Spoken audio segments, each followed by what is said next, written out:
Throughout the history of Resident Evil, few enemies have carried the same weight as the Tyrant. From the earliest entries in the franchise to the modern remakes, the Tyrant program represents Umbrella's most ambitious and most dangerous line of biological weapons. Each iteration tells us something about where the series was at the time, the technology behind it, the design philosophy, and what Capcom understood about fear. The ultimate life form, Tyrant.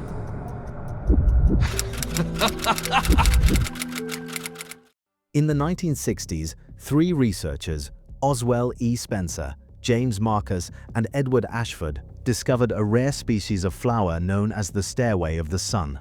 Hidden deep in West Africa, protected for centuries by the Ndipaya tribe, this rare plant contained a naturally occurring virus capable of rewriting living cells. They called it the progenitor, the seed of everything that followed. The progenitor virus in its raw form was indiscriminate. It rewrote cellular biology without direction, killing most hosts outright or producing grotesque, unstable mutations in the survivors. But Spencer's expedition had noticed something during their time with the Ndipaya. The flower's pollen was lethal to most who approached it, yet certain individuals could walk directly into its presence without harm.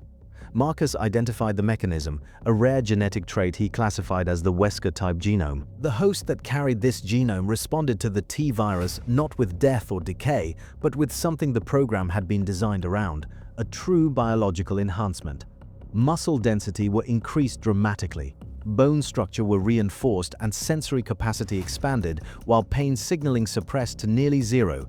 And unlike the catastrophic cognitive collapse that turned ordinary people into zombies, enough neural architecture survived in Wesker-type hosts to maintain basic reasoning. It was this discovery that gave the program its foundation. In 1969, the three men founded Umbrella Pharmaceuticals and used it as a cover to continue their research. Marcus was stationed at Umbrella's training facility near Raccoon City, where he spent years experimenting on live subjects. He eventually fused the progenitor virus with leech DNA and produced a new strain, one that was infectious, aggressive, and capable of reanimating dead tissue. He called it the Tyrant virus, also what we know as the T-virus. But Marcus wouldn't hold on to it for long. In 1988, Spencer sent Albert Wesker and William Birkin, two researchers he had recruited and trained since they were teenagers, to the training facility to assassinate him. Spencer feared that Marcus had become too independent and dangerous. By eliminating him and taking his research, Spencer ensured that Umbrella and Spencer himself kept full control of virus development. After the assassination, Wesker and Birkin confiscated all of Marcus's research from the training facility and handed it over to Spencer. His body was then disposed of in the facility's underground treatment system, yet something of Marcus remained. Prior to his assassination, Marcus had spent years conducting leech experiments on the facility's grounds, and the infected colonies he left behind stayed active long after his death. Over time, a queen leech within the facility absorbed enough of Marcus's genetic material and fragments of his residual memory to take on his form. It was not truly Marcus, but it carried his identity and the grievances he had held before his death. By 1998, this entity had gained complete control over the leech colonies within the training facility, and it had only one objective: revenge on Umbrella.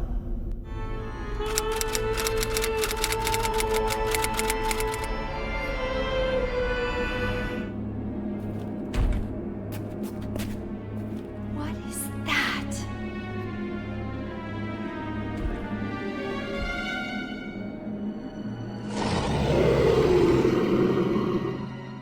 The Proto-Tyrant is the earliest Tyrant in the series timeline, appearing in Resident Evil 0, which was set in July 1998. Following Spencer's orchestration of Marcus's assassination in 1988, William Birkin assumed control of the virus research and became the primary architect of the Tyrant program, a bioweapons initiative built around a single goal: engineering a human-derived super soldier using the T-virus.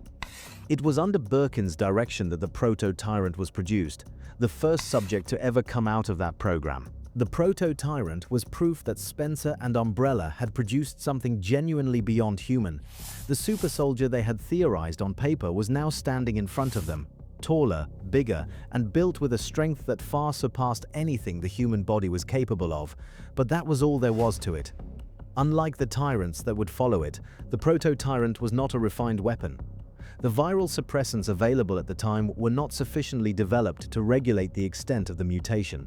Without that control, the transformation pushed past every threshold. Cognitive structure degraded almost entirely, leaving behind a subject that was physically enhanced but mentally unreachable. The Tyrant also bore severe physical deformities as a result. Its ribcage had deformed to the point where its heart was left fully exposed outside its chest, and its right hand had elongated into a claw. Behaviorally, it responded to everything in its environment indiscriminately, with no capacity to distinguish between targets or follow directives of any kind. Throughout the game, the player encounters the Proto-Tyrant twice. The first encounter is faced by Rebecca alone, where she manages to temporarily knock it down. The second and final encounter sees both Rebecca and Billy take it down for good, Billy being the former Navy corpsman she had crossed paths with at the very start of her ordeal. However, it was ultimately the self-destruct sequence of the Umbrella training facility that destroyed the Proto-Tyrant for good, with Albert Wesker delivering the killing blow during the chaos of the facility's destruction.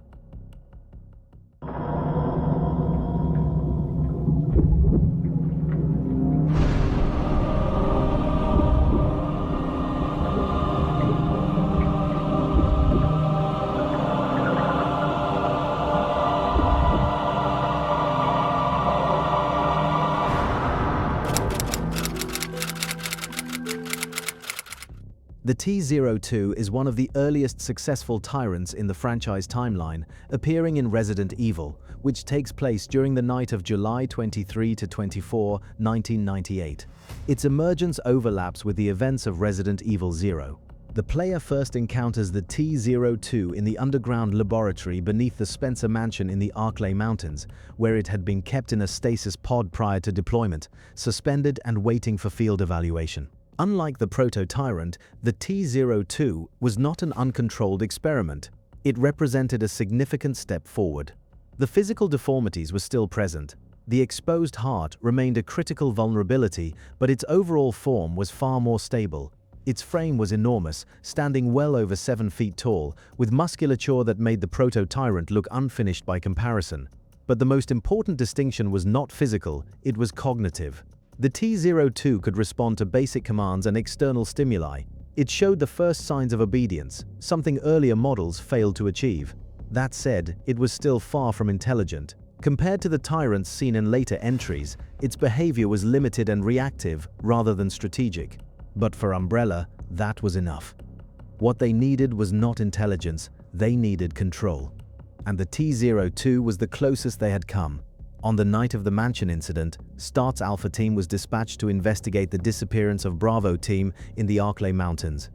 Among them was Albert Wesker, secretly acting as a double agent for Umbrella. Wesker used the situation to guide Alpha team into the Spencer Mansion, turning the mission into a live combat test. The mansion was not just a cover, it was a controlled environment designed to collect battle data on Umbrella's bioorganic weapons, but the situation quickly spiraled out of control.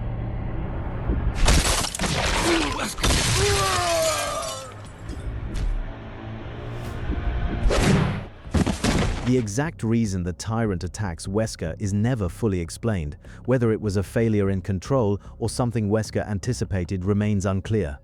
What is known is that shortly before the encounter, Wesker had injected himself with an experimental virus, one designed to activate under extreme physical trauma. The Tyrant may have done exactly what he needed it to do. But the encounter is far from over. As the battle continues and the Tyrant takes more damage, something begins to change. This is where the T-02 diverges most clearly from the Proto-Tyrant in what it represents.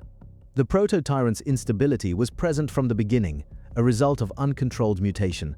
The T-02, however, was designed to remain stable, but after receiving enough sustained damage, its control systems begin to collapse. The stability that once held it together starts to fail, and the mutation accelerates. Muscle mass expands, its posture hunches forward, and its movements become faster and aggressive. It becomes less controlled, but far more dangerous. And yet, despite all the advancements, the years of research, the improved stability, and the partial obedience, the T-02 ultimately meets the same fate as its predecessors. It's coming! Jill! Kill that monster! You're our Amazon, Jill!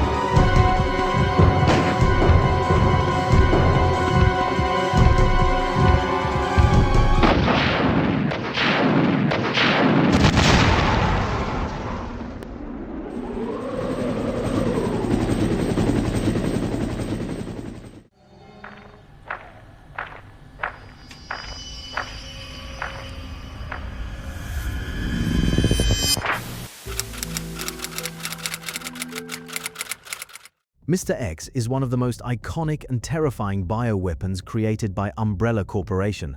Designed as part of the Tyrant program, he represents a major step forward in bioorganic weapon development, combining overwhelming physical strength with a far greater level of control and precision than any earlier model had achieved. Mr. X first appeared in Resident Evil 2, set during the Raccoon City outbreak on September 29, 1998, approximately 2 months after the events of the original Resident Evil. Previous tyrants were incredibly powerful, but they often suffered from serious flaws. Many were unstable, difficult to control, or prone to excessive mutation that made them unpredictable in real-world deployment. Mr. X was different.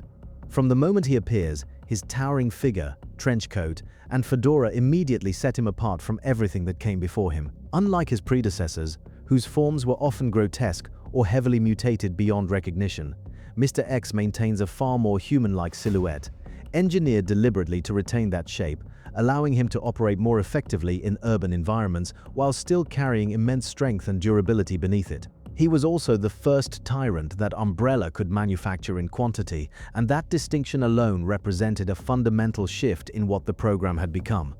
The T-02 had answered the question of whether control was achievable. The T-103 had answered the question of whether it could be replicated.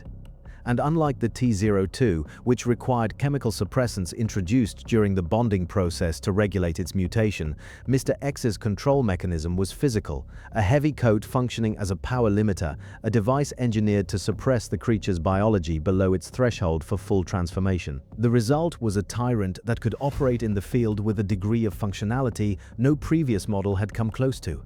It could navigate complex environments. It could track a specific target across multiple locations. It could open doors. The gap between the T-02 and Mr. X in terms of operational intelligence was not incremental. It was a generational jump. In the game, Mr. X acts as a relentless pursuer, stalking survivors like Leon and Claire through the police station and beyond. His constant sudden appearances create tension and enforce the idea that Umbrella's creations are nearly unstoppable. What sets him apart from every Tyrant that came before him is not just his design or his durability, it is his role in the game itself. Previous encounters with Umbrella's creations, such as the Proto-Tyrant and the T-02, followed a familiar structure, a build-up and confrontation. You faced them, you survived, and they were done. Where previous Tyrants were events, Mr. X is a constant, inescapable threat that redefines what it means to share a space with one of Umbrella's weapons. As the encounter progresses and Mr. X sustains enough damage, the power limiter gets destroyed, triggering a final transformation into an even stronger Super Tyrant form.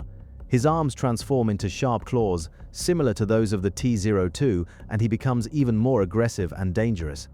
Ultimately, Leon uses a rocket launcher, provided by Ada, to completely destroy him, ending his relentless pursuit once and for all.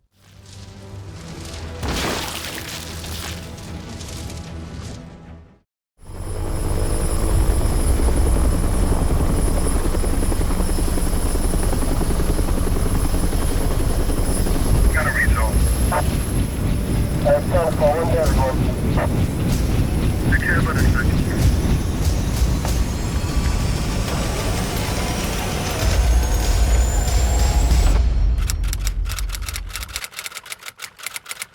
Concurrent with everything happening in the Raccoon Police Department, the same collapsing city was hosting a different and far more sophisticated experiment. Umbrella Europe's Paris laboratory had been developing a separate organism in parallel with the T-virus work, the Nemesis alpha parasite, a tentacled, cephalopod-like organism capable of penetrating a host's central nervous system and fusing with the neural architecture to provide external cognitive direction. The chosen host was a T-103 class Tyrant, carrying the same bio-inhibitor architecture and the same physical frame as the units being deployed across Raccoon City. The parasite was surgically introduced and, upon penetrating the nervous system, achieved full biological fusion. The result was the Nemesis T-Type, and the operational gap between it and everything that came before was categorical. The Nemesis T-Type could vocalize.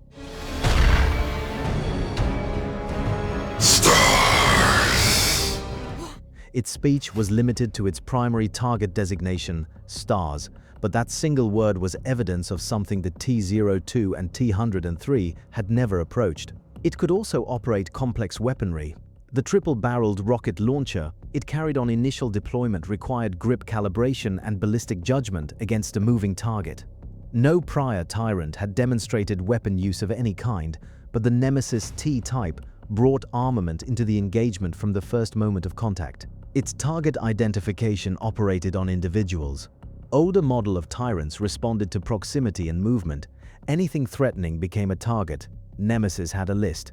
It had been given the identities of specific STARS members and could recognize them by appearance. When Jill Valentine came into view, it didn't register a threat stimulus. It recognized a specific person it had been assigned to kill. The mission itself reflected this sophistication.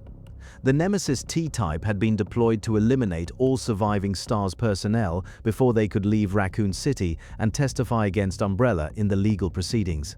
Assigning that mission to a Tyrant was a statement about how far the program believed it had come. Over the course of 3 days during Raccoon City's collapse, Nemesis pursued Jill Valentine with a persistence no prior Tyrant had demonstrated. It tracked her across multiple districts, survived encounters that should have been fatal, gunfire, explosions, even exposure to industrial-scale hazards, and returned each time. But the biological conflict underlying the organism was always progressing. The Nemesis parasite and the T-103 body it inhabited were not fully compatible. Under normal conditions, the parasite could suppress and direct the Tyrant's biology, but the T-virus's mutation imperative was not something it could override indefinitely. Every time critical damage accumulated, the T-virus surged against the parasite's suppressive control, and each mutation event eroded the integration between host and parasite further than the last. The first mutation reconfigured the surface anatomy and broke the initial physical restraints. The second pushed the creature toward quadrupedal locomotion as the frame's structural geometry shifted beneath the parasite's direction. By the third, the T-virus had driven such comprehensive reorganization of the underlying mass that the parasite stretched beyond any coherent ability to maintain neural control. What Jill Valentine destroys with the Paracelsus sword, an experimental electromagnetic railgun left in the last Umbrella facility standing in the city, was no longer recognizable as either the Tyrant or the sophisticated hybrid that Umbrella Europe had spent years developing. And the Paris laboratory that had built the Nemesis parasite was incinerated in Raccoon City's nuclear sterilization alongside everything else.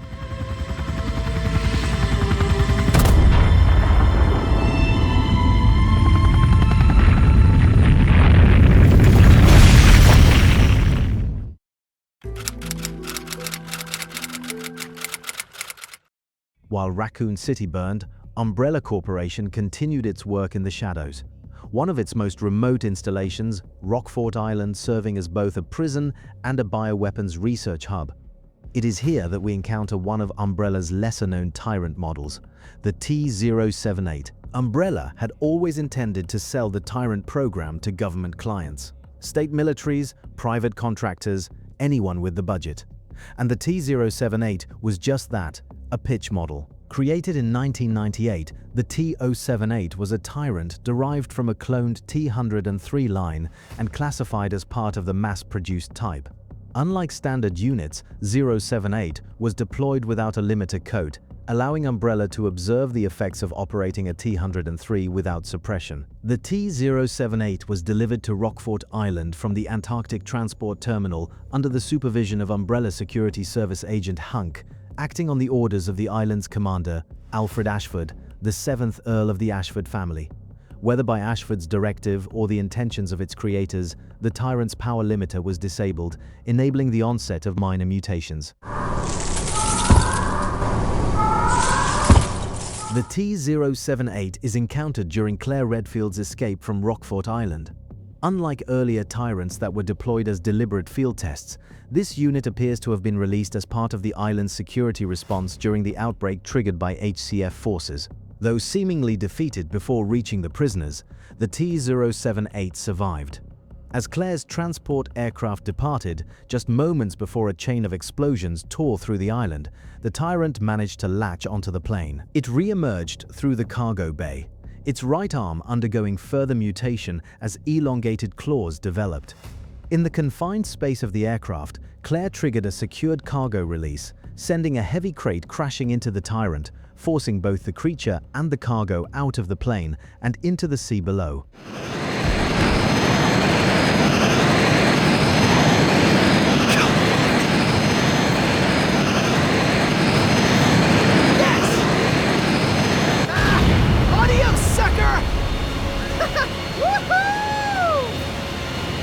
Fireworks! That's a plus.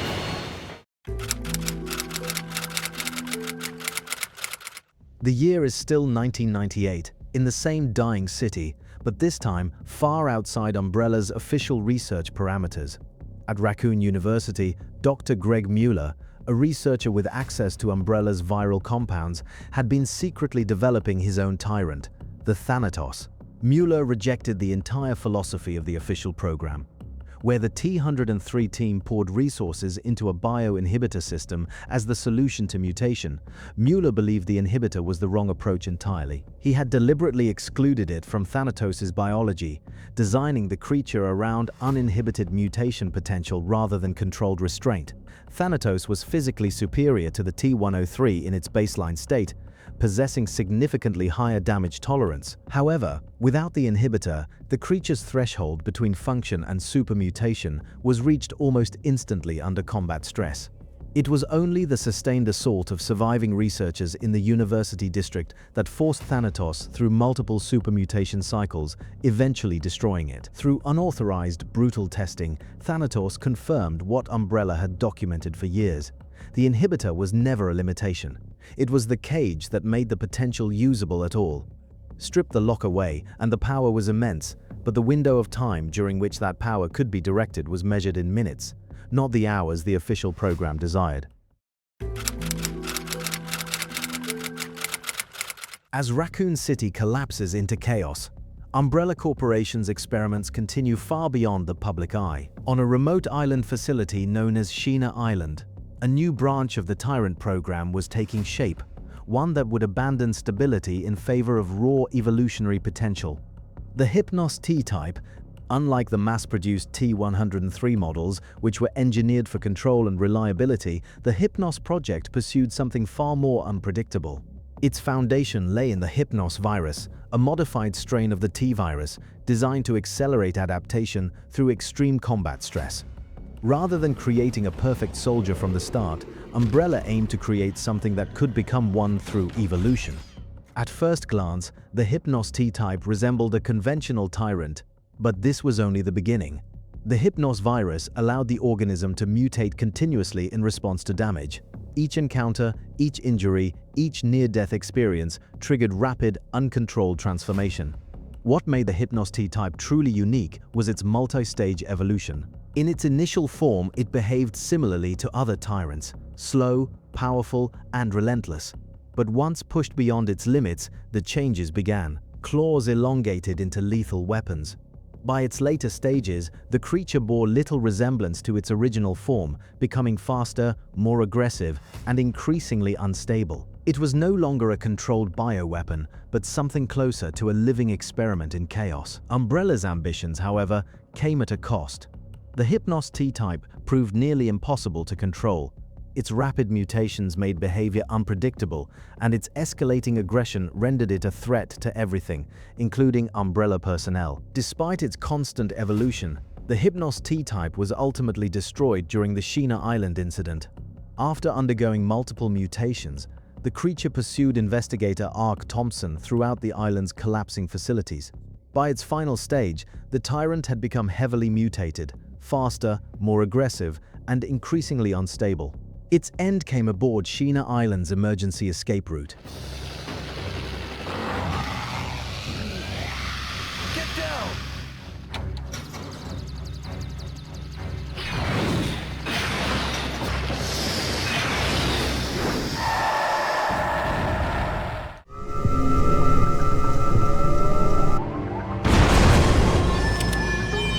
Codename Talos. A pinnacle of biological weapons, all controlled by the Red Queen computer. The ultimate weapon. The Tyrant Armored Lethal Organics System, Talos, was conceived at Umbrella's Arclay Research Division shortly after the T-002, born from the same frustration that had driven every iteration since. The Tyrant could not be controlled. The European division's answer to that problem was the Nemesis parasite, an external intelligence fused to the host.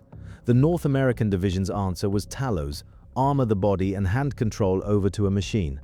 The design began with a T-103 class Tyrant, the same chassis that had served as the foundation for the inhibitor system. But rather than attempting another biological modification to address the program's limitations, the team arrived at a fundamentally different conclusion about what those limitations actually required. Cybernetic armored plating was surgically fused into the Tyrant's skeletal and muscular structure, not as an external suit, but as a permanent biological mechanical integration bonded at the interface between composite metal and living tissue.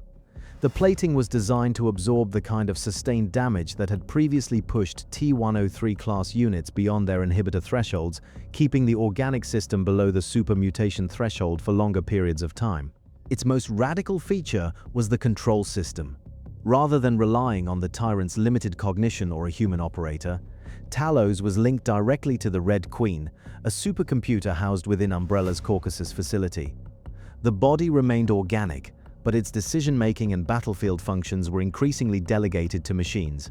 After the Spencer Mansion incident in 1998, Sergei Vladimir recovered the unfinished prototype and transported it to the Caucasus facility, where it was completed under his supervision over the following years. The creature was tested against attack helicopters, special forces units, and armored vehicles, outperforming all of them. Rumors of Umbrella's new weapons soon began to spread, eventually reaching former STARS members Chris Redfield and Jill Valentine, who had been quietly building a case against the company since the destruction of Raccoon City. On February 18, 2003, Chris and Jill led an assault on the Caucasus facility, Umbrella's last operational stronghold. As the facility fell, Sergei deployed Talos in its deepest chamber as a final defensive measure. When enough of its armor plating was destroyed, Talos connected directly to the Red Queen's infrastructure and mutated into a secondary form, using robotic appendages mounted to the ceiling as weapons. Even then, it was not enough. Chris and Jill destroyed the creature. The Red Queen was shut down by Albert Wesker, who had infiltrated the facility simultaneously for reasons of his own. Umbrella's data was erased, and within days, the company responsible for creating every Tyrant in its history ceased to function as an institution. By 2002, Umbrella Corporation was collapsing, but its research divisions had not stopped experimenting. In the years following the Raccoon City disaster, one branch attempted something the Tyrant program had never successfully achieved before: the fusion of the T-virus with the G-virus. The result was a new Tyrant variant, Tyrant T-091. This Tyrant remains one of the lesser-known Tyrants in the franchise, appearing only in Resident Evil Dead Aim, set in 2002. The hybrid variation of virus was injected into a T-103 class Tyrant, but after exposure to the hybrid strain, the resulting organism was redesignated Tyrant 091, named directly after the viral strain used in the experiment. What emerged, however, was considered a failure by almost every metric. The primary goal of the project had been the creation of a bioelectromagnetic field generated through the G-virus mutation process, a defensive adaptation that researchers hoped could deflect gunfire and reinforce the Tyrant's body. But the field never developed to a functional level. Electrical current was present within the organism, yet it was far too weak to provide meaningful protection. The biological armor Umbrella had hoped the G-virus would produce simply never materialized. Instead, the G-virus manifested in far more unstable ways. The T-091's arms failed to develop into the hardened biological claws associated with the T-103 lineage. In their place grew clusters of elongated whipping tentacles, a mutation far more consistent with G-virus biology, where normal limb structure is often replaced by uncontrolled appendage growth. The tentacles could strangle, impale, and launch at targets in close quarters, but they were not the weapon system the experiment had intended to create. The most severe mutation involved the creature's physical degeneration. The hybridization process caused widespread tissue breakdown beyond what the T-103's body could regulate. Its musculature and skin deteriorated to such an extent that the Tyrant's heart became externally exposed through its back. Eventually, the T-091 came under the control of Morpheus D. Duval, the former Umbrella employee who hijacked the Spencer Rain ocean liner during his bioterrorist operation in the Atlantic Ocean. Duval deployed the creature aboard the ship as one of his primary bows, but during the incident, U.S. Stratcom agent Bruce McGivern exploited the Tyrant's exposed heart and destroyed the creature. Everything covered so far has been the public-facing failure record of the Tyrant program.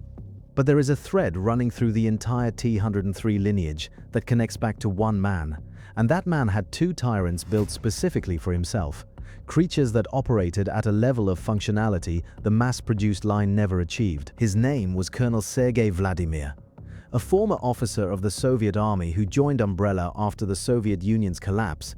Vladimir became one of Spencer's most trusted lieutenants, fanatically loyal, methodical, and in possession of the rare Wesker-type genome that the program had always depended on. When Umbrella identified his genetic compatibility, Vladimir agreed to allow the company to clone him, providing 10 compatible hosts as the genetic foundation for the entire T-103 production line. William Birkin then engineered a new T-virus strain from those clones that allowed Tyrant production at a scale the program had never previously achieved. Every T-103 that ever existed, including the ones deployed in Raccoon City, including the chassis the Nemesis parasite was fused into, was built from Sergei Vladimir's body. He was the genetic architect of the entire mass production era, and he had asked for something in return. Two of those T-103s would be his, personally re-engineered as bodyguards under his direct command. Those two units were designated Ivan. The Ivans were T-103 derivatives, but the modifications that distinguished them from the standard line were significant. They wore white coats and wraparound visors equipped with head-mounted displays, a design that differed sharply from the T-103's green coat.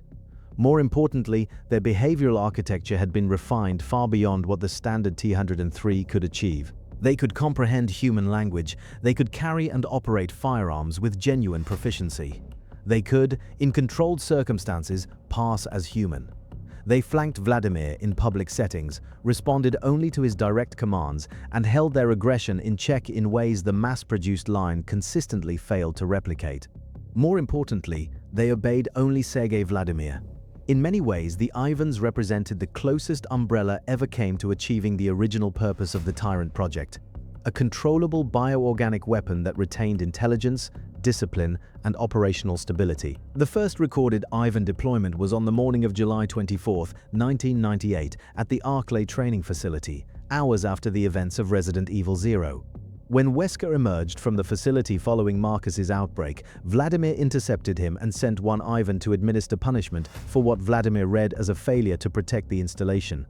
Wesker barely escaped, with only the facility's imminent detonation providing a distraction sufficient to break free. The second and final deployment was in February 2003 at Umbrella's Caucasus facility in Russia, the company's last operational stronghold, buried beneath a Soviet-era oil refinery.